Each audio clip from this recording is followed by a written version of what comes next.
Dear aspirant मनू academy में आप सभी लोगों का स्वागत है।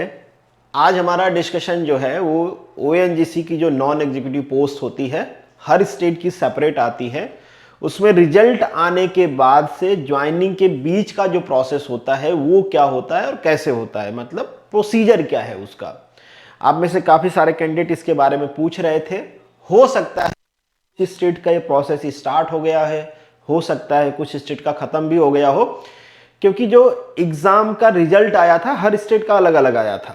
तो ठीक है, जिनका हो गया वेल एंड गुड, जिनका नहीं हुआ है उनको थोड़ी क्यूरियोसिटी होती है तो पूछते रहते हैं। उनको लगता है भाई कहीं एग्ज़ाम में सिलेक्शन लेने के बाद थोड़े बहुत कमी की वजह से हम बाहर ना हो जाएं, नौकरी छूट न जाए। तो आज हम डिटेल में बता देंगे आपको कि क्या क्या प्रोसेस होता है, आपको कैसे करना, और घबराना नहीं है। जो लोग नहीं भी जानते हैं उनका भी सारा कंप्लीट हो जाएगा। जो लोग जानते हैं थोड़ा दिल को तसल्ली रहेगी, शांति रहेगी, भाई चलो ये चीज़ें होने वाली हैं, और थोड़ा सा पहले से खुद को प्रिपेयर भी कर लेंगे। तो आज हम जो ये पोस्ट होती हैं बेसिकली जूनियर इंजीनियर असिस्टेंट या फिर जेई वाली, जो जूनियर वाली जितनी भी पोस्ट होती हैं नॉन एग्जीक्यूटिव पोस्ट, उन सारे पोस्ट में जो डिटेल होता है रिजल्ट आने के बाद का ज्वाइनिंग का, मेजर दो चीज़ें होती हैं। एक डॉक्यूमेंट वेरिफिकेशन होता है और दूसरा मेडिकल होता है, और इन बिटवीन कुछ चीज़ें होती हैं, उसके बारे में भी हम लोग डिस्कस करेंगे। तो आज के वीडियो के बाद सारी चीज़ें आपकी क्लियर हो जाएंगी। बाकी अगर कोई डाउट रह जाता है, आपको पर्सनल कुछ पूछना है, जनरली मेडिकल के बारे में लोगों को पूछना होता है, तो ये मेरा टेलीग्राम चैनल है, आप यहाँ पे, ये ग्रुप है यहाँ पे भी, या फिर इंस्टाग्राम पे भी, जहाँ पे भी चाहो आप मुझसे कनेक्ट कर सकते हो, मुझे मैसेज कर सकते हो आप, डेफिनेटली आपको रिप्लाई मिल जाएगा। चलिए आगे बढ़ते हैं। सबसे पहले बात करें कि अगर आपका रिजल्ट आ चुका है, रिजल्ट में जो सिलेक्शन लिस्ट है उसमें आपका नंबर है, तो बस आपको थोड़ा इंतजार करना है, आपको इंटीमेट किया जाएगा। पहला प्रोसेस है कि आपको या तो मेल आ जाएगा, या तो आपको फोन आ जाएगा, या तो पोस्ट ऑफिस से भी वो भेजते हैं। ठीक है, जरूरी नहीं है कि तीनों हर किसी कैंडिडेट को आए। ठीक है, जनरली पोस्ट प्रिफर्ड होता है, इसमें पोस्ट और फोन कर देते हैं, वो दो चीजों से इंटीमेट कर देते हैं। मेरा जिन कैंडिडेट से बात हुई, मेल उनको नहीं आया था, पोस्ट आया था और फोन आया था। पोस्ट आएगा आपको बेसिकली रिपोर्ट करने के लिए कि भाई यहां पे आपको डॉक्यूमेंट वेरिफिकेशन है। सबसे पहला प्रोसेस जो होता है रिजल्ट आने के बाद वो होता है डॉक्यूमेंट वेरिफिकेशन का। तो डॉक्यूमेंट वेरिफिकेशन का आपका बेसिकली वेन्यू कहां है, कहां पे आपको रिपोर्ट करना है और किस डेट को रिपोर्ट करना है, उसकी डिटेल उसमें दिया गया रहेगा। क्या क्या चीजें लाना है वो चीजें भी वहां पे मेंशन रहेंगी। ठीक है, मैं यहां पे गुजरात का रेफरेंस ले रहा हूं, बस आप किसी भी स्टेट को हो, प्रोसेस यही होगा। लोकेशन चेंज हो सकता है, ऑब्वियसली लोकेशन चेंज हो क्या सकता है, होगा ही। गुजरात के जो लोग हैं उनका जो डीबी होता है वो होता है वडोदरा में। वडोदरा में आपको बुलाया जाएगा, वहां पे होगा आपका डॉक्यूमेंट वेरिफिकेशन। बहुत सारे लोगों का यह सवाल होगा कि डॉक्यूमेंट वेरिफिकेशन में चाहिए क्या, तो ये कॉमन सेंस की चीजें हैं। पहला है आपका एजुकेशन क्वालिफिकेशन, जो कि ऑलरेडी आपके एडवर्टीजमेंट में मेंशन होता है कि मिनिमम एजुकेशन क्वालिफिकेशन क्या चाहिए, वो चीजें आपको लेके जानी है। आपके पास कुछ एडिशनल क्वालिफिकेशन है, आप उसको क्लेम करना चाहते हो, और बिल्कुल क्लेम करना चाहिए, तो वो डॉक्यूमेंट्स भी आप लेके जाइए, फॉर्म में भी आपने फिलअप किया होगा। तो पहला हो गया आपका एजुकेशन क्वालिफिकेशन। फिर आपने अगर रिजर्वेशन क्लेम कर रखा है, किसी भी वर्टिकल रिजर्वेशन, चाहे वो ईडब्ल्यूएस हो, ओबीसी हो, एससी हो, एसटी हो, तो उसके रेलेवेंट डॉक्यूमेंट जो बनते हैं आपके रिजर्वेशन के, आपके कास्ट का, मतलब एक कैटेगरी सर्टिफिकेट होगा आपका, और एक साथ में, चूंकि रिजर्वेशन उन्हीं को मिलता है जिनके पास उस स्टेट की डोमिसाइल होती है, तो आपको डोमिसाइल सर्टिफिकेट भी बनवा लेना है। तो ये दो सर्टिफिकेट चाहिए जो कि आपके रिजर्वेशन के क्लेम को सर्टिफाई करेंगे कि आप इसके लिए, आपके पास इसका वैलिड डॉक्यूमेंट्स है, तो आपको रिजर्वेशन मिल जाएगा। इसके बाद आपका वो जो नॉन क्रीमी लेयर का सर्टिफिकेट होता है ना, क्योंकि रिजर्वेशन में भी एक चीज है कि ईडब्ल्यूएस को नॉन क्रीमी लेयर का सर्टिफिकेट चाहिए, आपके ओबीसी वालों का भी नॉन क्रीमी लेयर का होता है, तो वो डॉक्यूमेंट्स भी आपके पास होना चाहिए। मतलब इन शॉर्ट ये हैं आपके एसेंशियल डॉक्यूमेंट। एडिशनल डॉक्यूमेंट्स जो आपने बता रखे हैं वो भी आप साथ में लेके जा सकते हैं। जैसे कुछ लोग स्कूल से कैरेक्टर सर्टिफिकेट बना लिए होते हैं, लिविंग सर्टिफिकेट बना लिए होते हैं, वो लेके जाइए, पर वो मैंडेटरी डॉक्यूमेंट्स नहीं होते हैं। ऐसा नहीं है कि वो आपके पास नहीं है तो आपको बाहर निकाल दिया जाएगा। ये मैंडेटरी डॉक्यूमेंट्स होते हैं, अगर ये आपके पास नहीं है तो आपको परेशानी हो सकती है। ठीक है, वो डॉक्यूमेंट आपको जाके वहां पे सबमिट कर देना होता है। इसके अलावा कोई चीज वहां पे फर्दर नहीं होती है, आप अपने घर आ जाओगे। डॉक्यूमेंट आपने सबमिट कर दिया, उसके बाद आपको इंटीमेट किया जाएगा बाई पोस्ट और वहां पे मिलेगा आपको ऑफर लेटर। अब क्या मिलेगा आपको? ऑफर लेटर सीधा आपके घर पाएगा कि भाई आपको ओएनजीसी ने सेलेक्ट कर लिया है, सारी चीजें ठीक पाया है ओएनजीसी ने, ये है आपका ऑफर लेटर, जिसमें कुछ बेसिक फॉर्मा रहता है, मतलब कुछ बेसिक फॉर्म रहते हैं। जैसे एक तो आपके बेसिक डिटेल वाला फॉर्म रहेगा जिसमें आपको अपनी basic detail, personal detail fill up करनी होती है। एक वहां से फॉर्म आपको घर से बना के लेके जाना होता है, वो होता है कैरेक्टर सर्टिफिकेट का। कैरेक्टर सर्टिफिकेट गजेटेड ऑफिसर से बनाना होता है, उसकी 3 कॉपी बना के आपको लेके जानी होती है, ठीक है, वो पहले बनवा लीजिए। बाकी आपके ऑफर लेटर में जो भी डॉक्यूमेंट्स होते हैं वो आप घर से भर के नहीं ले जाएंगे, कोई बात नहीं है, ठीक है। इस ऑफर लेटर में आपको एक पोस्टिंग लोकेशन दिया गया रहेगा। क्या दिया रहेगा? पोस्टिंग लोकेशन, कि आपकी भाई पोस्टिंग लोकेशन क्या है, कहां पे आपको पोस्ट किया जा रहा है। तो जो पोस्टिंग लोकेशन है उस लोकेशन का अब एक सेपरेट रिपोर्टिंग डेट दिया रहेगा आपको, कि इस डेट तक आपको यहां पे रिपोर्ट करना है, ठीक है। तो आप रिपोर्ट करने जब जाएं तो जैसे मैंने इसमें कहा कि जो कैरेक्टर सर्टिफिकेट का परफॉर्मर रहेगा उसको बनवा के लेके जाएं। बाकी जो फॉर्म है उसको आप ब्लैंक लेके जाइए, कोई प्रॉब्लम नहीं है, उसको वहां रिपोर्ट करते टाइम आप फिलअप कर लेना। वो इसलिए आपको सजेस्ट किया जा रहा है कि मान लीजिए कोई चीजें आपको समझ में नहीं आ रही हैं, कुछ भरना है, कुछ गलतियां ना हो, वहां पे एचआर ऑफिस आपकी उसमें हेल्प करेगी, आप वो फिलअप कर लीजिएगा, वहां पे कोई इशू नहीं होता है। तो केवल ध्यान रखना है कि कैरेक्टर सर्टिफिकेट आपको बनवा के लेके जाना है। इसके साथ साथ में 20 से 25 हजार रुपया भी लेके जाइए, ज्यादा अच्छा रहेगा, क्योंकि कुछ आपके एक्सपेंसेस होते हैं वहां पे, मैं बताता हूं, वो मेडिकल के एक्सपेंसेस होते हैं, वो आपको पे करने होते हैं पहले, बाद में आप उसको ज्वाइनिंग के बाद उसको क्लेम कर सकते हो आप, ठीक है। इसके अलावा 15 डेज का स्टे ओएनजीसी आपको देता है, मतलब एकोमोडेशन दे देंगे, वो जनरली 3 स्टार रहता है। ओएनजीसी का गेस्ट हाउस भी हो सकता है, गेस्ट हाउस खाली नहीं है तो होटल, जैसे भी लोकेशन पे जैसा है, 3 स्टार जनरली दे देते हैं। नहीं अवेलेबल है तो उससे ऊपर का भी दे देंगे, दोनों नहीं अवेलेबल है तो नीचे का भी दे देंगे, बस जैसे अवेलेबिलिटी होती है वो आपको मिल जाता है। 15 डेज का आपका एकोमोडेशन होता है। इसमें खाने का खर्चा आपको उठाना है, इसलिए भी पैसे चाहिए आपके पास, तो पैसे आपको लेके जाने हैं। ये प्रोसेस आपका हो गया। तो इसके बाद का जो प्रोसेस होता है, एक जो जरूरी होता है, जिसमें कई सारे लोगों को डाउट होता है, वो होता है मेडिकल का। यहां पे आपको एक परफॉर्मा दिया जाएगा मेडिकल का, जिसमें कुछ टेस्ट मेंशन होंगे और टेस्ट के सामने डॉक्टर का नाम मेंशन होगा, डॉक्टर का एड्रेस मेंशन होगा, उसका फोन नंबर मेंशन होगा। वो बेसिकली ओएनजीसी पैनल के डॉक्टर होते हैं, मतलब ओएनजीसी का उनके साथ कोलैबोरेशन होता है। ऐसा नहीं कि ओएनजीसी जिन डॉक्टर को रिक्रूट करती है अपने मेडिकल टीम में वो होते हैं, नहीं, वो पैनल होता है बेसिकली डॉक्टर का, जो कि ओएनजीसी से कोलैबोरेटेड होते होते ओएनजीसी इन सब काम के लिए उनका यूज करती है जनरली, ठीक है। जब भी ज्वाइनिंग वाइनिंग में या प्री ज्वाइनिंग मेडिकल होता है, जनरली ओएनजीसी उन डॉक्टर्स का रिकमेंडेशन लेती है, ठीक है।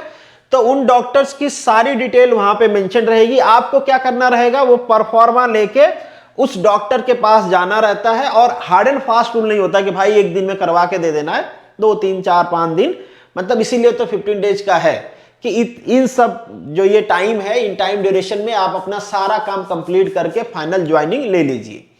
जितना जल्दी ज्वाइनिंग ले लेंगे उतना जल्दी सैलरी स्टार्ट हो जाएगी, ठीक है, उसमें तो कोई प्रॉब्लम नहीं। तो आप भी चाहोगे कि जल्दी आपका काम खत्म हो, ज्वाइनिंग हो और सैलरी स्टार्ट हो, काम धंधा आप चालू करो, आप थोड़ा नहीं चाहोगे कि आप इंतजार में बैठे रहो, ठीक है। कर लेना है, पर घबराना नहीं है। कुछ प्रॉब्लम होता है मेडिकल में, आपके कोई इश्यूज होते हैं, तो 45 डेज का आपको टाइम दिया जाता है कि भाई चलो ठीक है, ये आप अपना ठीक करवा लीजिए, ट्रीटमेंट उसका करवा लीजिए, ठीक हो जाता है तो वापस से मेडिकल एग्जामिनेशन करके पास करके आपको फिर से ज्वाइनिंग करवा दिया जाएगा, तो उसमें भी कोई इशू नहीं होता है।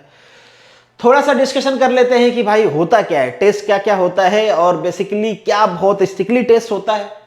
यहाँ पे वो टेस्ट मेंशन किए गए हैं जो आपको दिए जाएंगे। ये कोविड टाइम का है तो इसमें कुछ आप देख पाओगे कोविड से रिलेटेड एक्स्ट्रा टेस्ट दे रखे हैं, पर हो सकता है वो अभी निकाल दें या मे भी हो सकता है अभी भी रहे, ये श्योरिटी नहीं है, ठीक है। पहला टेस्ट है पैथोलॉजी का, इसमें आपका यूरिन और ब्लड ये दोनों लिए जाएंगे, और इनसे जितने पॉसिबल टेस्ट होते हैं वो सारे टेस्ट आपके कर लिए जाएंगे। अब जैसे ये टेस्ट लिखा है ना, मैंने यहाँ पे हाइड कर दिया है, यहां पे लिखा रहेगा डॉक्टर का नाम, नीचे लिखा रहेगा डॉक्टर का एड्रेस, उनका मतलब जो पैथोलॉजी है या जो उनका हॉस्पिटल है या जो भी है उसका नाम, एड्रेस, फिर नीचे फोन नंबर भी लिखा गया रहेगा। मैंने हाइड इसलिए किया है कि अननेसेसरली किसी से बिना पूछे उनकी डिटेल दिखाना, अगर कुछ इशू होता है बाद में उनको प्रॉब्लम होती है तो फिर फालतू के भाई वीडियो हटाओ ये वो नौटंकी चालू होती है, इस वजह से मैंने इसको हाइड कर दिया है। ठीक है, तो डेफिनेटली ये जो फॉर्म है यहां पे सामने डॉक्टर का नाम लिखा रहा होगा। किस लोकेशन के डॉक्टर का नाम लिखा रहेगा? जहां पे आपकी पोस्टिंग होने वाली है। मैंने बताया ना कि ऑफर लेटर में आपकी पोस्टिंग की पोस्टिंग दे दिया जाएगा, उस पोस्टिंग लोकेशन पे आपको रिपोर्ट करना है और उसी लोकेशन पे ओएनजीसी पैनल के डॉक्टर होते हैं, वहीं पे आपका मेडिकल होगा।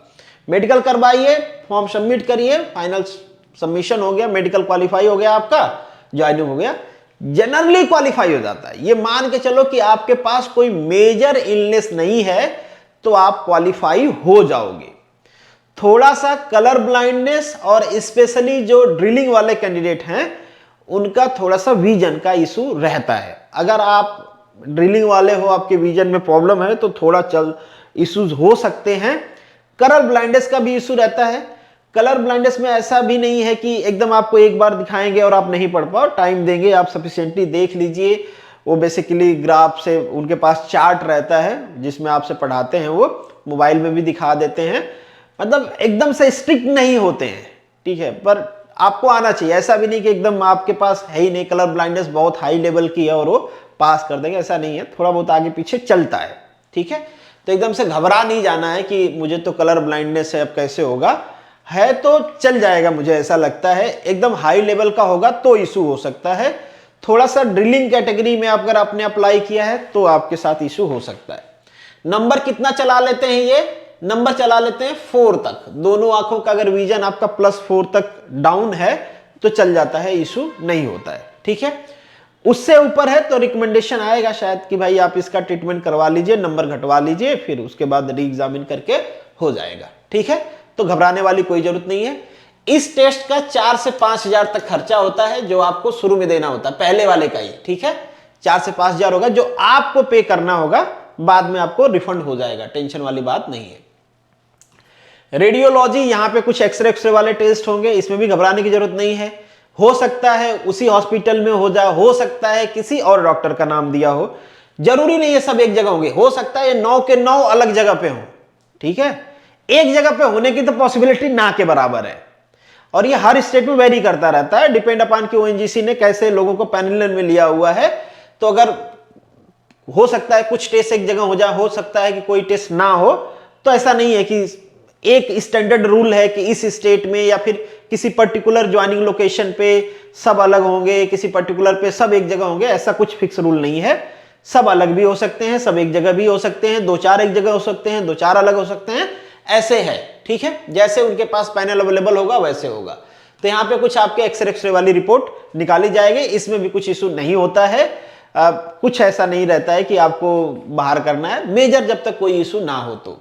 फिर फिजिशियन होता है जो आपका ईपी बीपी ये सब चेक कर लेता है, बेसिक डिटेल नहीं जो होते हैं, सामने से जाके देख लेते हैं बस, मतलब बहुत चिल रहते हैं, कोई प्रॉब्लम वाली बात नहीं है। ऑर्थोपेडिक डॉक्टर होता है जो आपका हड्डियों से रिलेटेड कोई चीजें होती है तो देख लेते हैं, वो कह भी देते हैं भैया देखो हमको मत बताओ कुछ प्रॉब्लम है, हमको बताओगे तो हमको रिपोर्ट में अटैच करना पड़ेगा, होगी तकलीफ, ओएनजीसी में सिलेक्शन के बाद बता देना, ओएनजीसी तुम्हारा इलाज करवा देगी। मतलब इस टाइप का माहौल रहता है, समझ रहे हो ना, तो बहुत दिक्कत वाली बात नहीं है। फिर आपका इंड सर्जन, ये बेसिकली नोज, थ्रोट, नेक, ये सब की चीजें देखते हैं, पर यहाँ पे भी बहुत कोई प्रॉब्लम नहीं होती है, ऐसे ही देख लेते हैं कि भाई सब कुछ ठीक है ना, कोई प्रॉब्लम तो नहीं है। आप कहाँ बताओगे कोई प्रॉब्लम नहीं, आप कहोगे नहीं बिल्कुल ठीक है, बस आप बढ़िया भेज दीजिए। यहाँ पे देखो आप ओपिनियन भी मेंशन किया गया है, ठीक है, तो ये भेज देते हैं भाई सब कुछ बढ़िया है। फिर आपका ऑडियो हियरिंग कि मतलब आपको सुनाई उनाई प्रॉपर देता है, तो इसमें भी कोई खास इश्यूज होता नहीं है, आपको सुनाई देता ही होगा। आंख वाले का जैसे कि मैंने पहले ही कहा कि थोड़ा सा कलर ब्लाइंड का इशू रहता है, और स्पेशली ड्रिलिंग में अगर आप जा रहे हो तो थोड़ा सा विजन का इशू भी रहता है। और ये कोविड से रिलेटेड टेस्ट थे, ये हो सकता है इस बार निकाल दिए जाएं, हो सकता है रहें, मुझे पता नहीं है। रहेंगे तो इसमें भी 3 से 4 हजार रुपया खर्चा होता है, तो ये दोनों मिला के ही 7-8 हजार रुपया हो जाता है। तो कुल मिला जुला के आपके इन सारे टेस्ट में कुछ 10,000 के आसपास चला जाता है, ये 10 to 12,000 के आसपास चला जाएगा। तो ये आपको मेडिकल का खर्चा है जो आपको खुद पे करना है, बाद में आपको रिफंड किया जाएगा। और बाकी ये सब प्रोसेस में आपको रहना भी है, खाने के लिए तो ओएनजीसी नहीं देने वाली, रहने के लिए दे देगी। तो खाने का खर्चा भी आपको देखना है। तो इसीलिए मैंने कहा स्टार्टिंग में ना कि आपको 20 से 25,000 रुपया साथ में रखने हैं। तो ये सारी चीजें आपकी कंप्लीट हो जाएंगी, इसके बाद आपकी रिपोर्ट लग जाएगी, आप ज्वाइन कर लोगे, फिर इसके बाद सैलरी आने लग जाएगी। That's it. तो इतनी सी बात है, मुझे नहीं लगता है कि बहुत ज्यादा परेशानी वाली कोई तकलीफ है। अगर स्पेसिफिक आपको कोई डाउट है कि आपको लगता है कि यार ये वाली चीज मेरी थोड़ी सी गड़बड़ है, मुझे इसमें कुछ करेक्शन कर लेना चाहिए, पहले नहीं करना चाहिए, तो वो आप मुझे कमेंट में भी लिख सकते हो। अगर कमेंट में आपको लगता है नहीं भाई पब्लिकली नहीं पूछना है, पर्सनली पूछना है, तो इंस्टाग्राम पे, टेलीग्राम पे, दोनों जगह आप मुझे पर्सनल मैसेज कर सकते हो, जहां पे भी आपकी इच्छा हो। मैंने पहले ये आईडी आपको दिखा दिया है, अगर आपने नहीं देखा है तो ये आईडीज है मेरी, यहाँ पे आप मुझे मैसेज कर सकते हो, आपको रिप्लाई मिल जाएगा। ठीक है, प्रॉपर सजेशन के साथ रिप्लाई मिलेगा, टेंशन वाली बात नहीं है। तो यहाँ पे वीडियो को खत्म करते हैं। चलिए मिलेंगे किसी नेक्स्ट वीडियो में, किसी नेक्स्ट टॉपिक पे। तब तक के लिए all the best, good luck and as usual जय हिंद।